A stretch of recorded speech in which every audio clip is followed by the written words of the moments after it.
Shalom, Bapak Ibu, puji Tuhan kita kembali lagi ada di awal minggu ini. Di hari pertama mari kita akan merenungkan firman Tuhan, kita berdoa.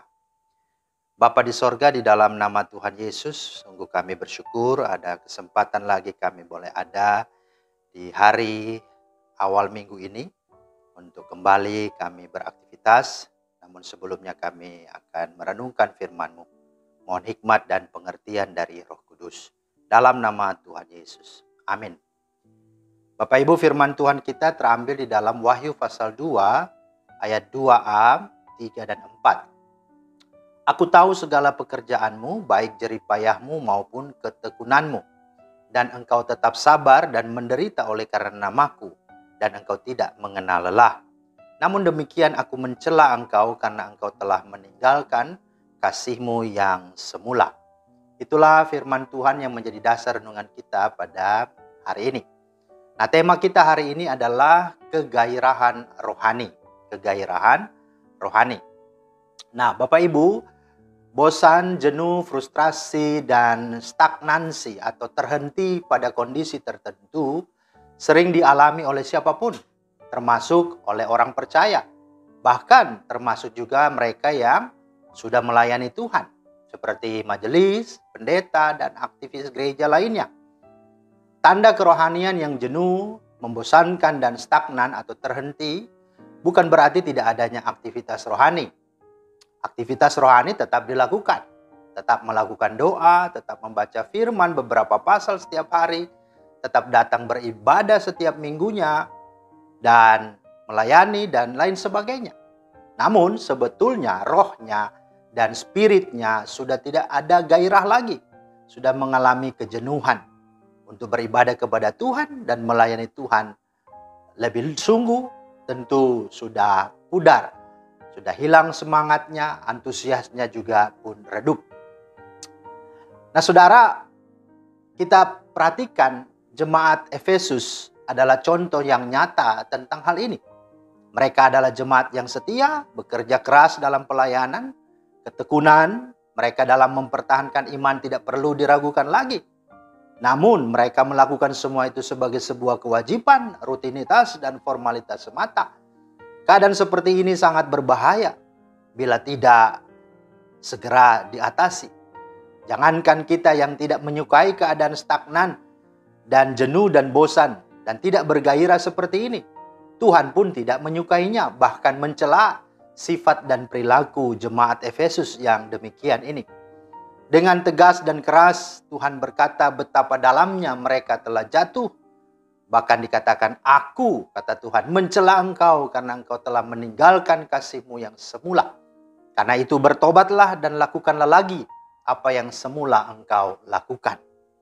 Jadi bagaimana agar kegairahan rohani ini bisa terbangun, bisa tumbuh dan hidup kembali? Maka jalan keluar dan jawabannya ada beberapa hal. Yang pertama, bertobatlah. Ini yang dikatakan oleh Tuhan. Artinya, mari kembali, datanglah merendahkan hati dan merendahkan diri kita. Marilah kita mengakui dan menyadari, serta kita sungguh-sungguh membawa seluruh hidup kita kepadanya. Jikalau kita masih ada dan bisa hidup, itu hanyalah karena anugerah dan kasih karunia Tuhan semata-mata. Bukan karena hebat dan kuat gagah kita. Ketika kita dan kegiatan kita menjadi sentral dan pusat dalam hidup ini, kita akan stagnan, kita akan frustrasi dan stres serta putus asa. Bahkan kecewa. Mengapa? Karena kita terbatas. Bahkan kita sudah berdosa. Sehingga keadaan akan menyandra kita dan akan mendikte kita. Karena itu bertobatlah. Kembalilah kepada Dia, bahwa segala kemuliaan dan kebanggaan itu adalah miliknya, bukan milik kita. Hanya Tuhanlah satu-satunya yang layak disembah dan dimuliakan. Itu yang Tuhan mau. Yang kedua adalah lakukanlah segala sesuatu dengan dasar kita mengasihi Tuhan dan takut akan Tuhan. Ketika rasa cinta akan Tuhan menjadi dasar dan motivasi kita melayani Tuhan dan melakukan segala hal, apalagi sebagai wujud ucapan syukur kita atas keselamatan dan kepercayaannya yang telah memilih dan memanggil kita melayani Dia, maka keadaan dan masalah apapun tidak akan pernah mematahkan semangat dan gairah kita untuk Tuhan.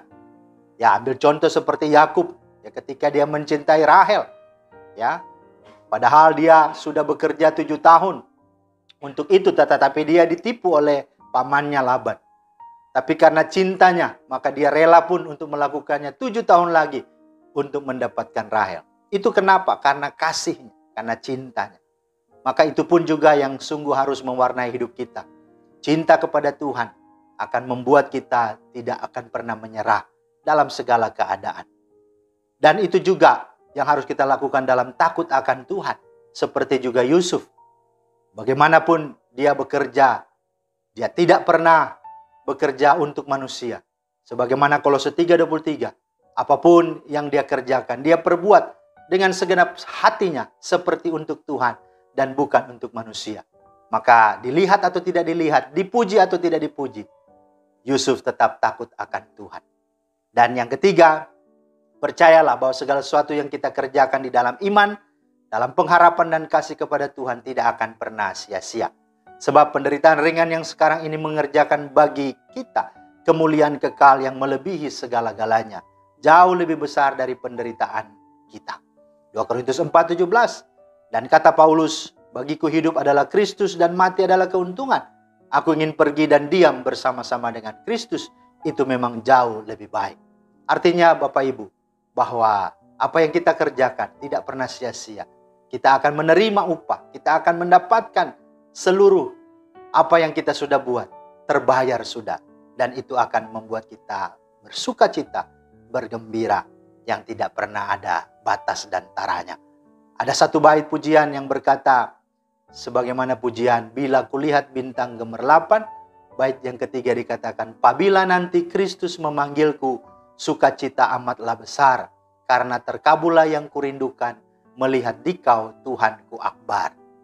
Maka jiwaku pun memujimu, sungguh besar kau Allahku. Itulah sesungguhnya indahnya. Maka gairah, semangat, antusias itu akan terus menyala-nyala, berkobar-kobar dalam segala apapun keadaan yang terjadi. Saudara, hari ini mungkin Anda sedang mengalami kejenuhan rohani dan berkata, betul, saya juga sedang mengalami hal ini.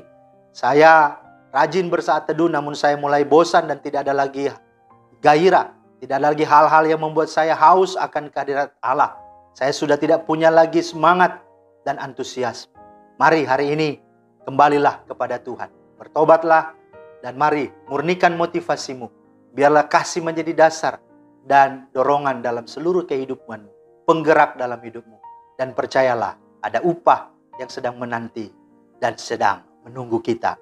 Dan biarlah kehidupan kita dalam menjalani hari-hari ini senantiasa terpusat, terarah kepadanya. Maka dia berkata, dia akan melakukannya dan membuat kita terus semangat untuk melayani dan memuliakannya. Kiranya Tuhan menolong dan memberkati kita semua. Amin. Terima kasih Tuhan atas firman-Mu.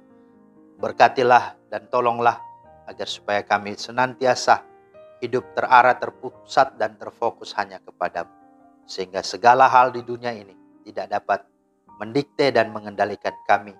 Tapi biarlah Tuhan yang menjadi motivasi dan penggerak dalam seluruh hidup kami. Sehingga gairah, semangat, antusias terus menyala-nyala, berkobar-kobar dalam hidup kami. Demi Kristus kami berdoa. Amin. Demikianlah firman Tuhan hari ini, kiranya menjadi berkat. Selamat beraktivitas, Tuhan Yesus memberkati. Shalom.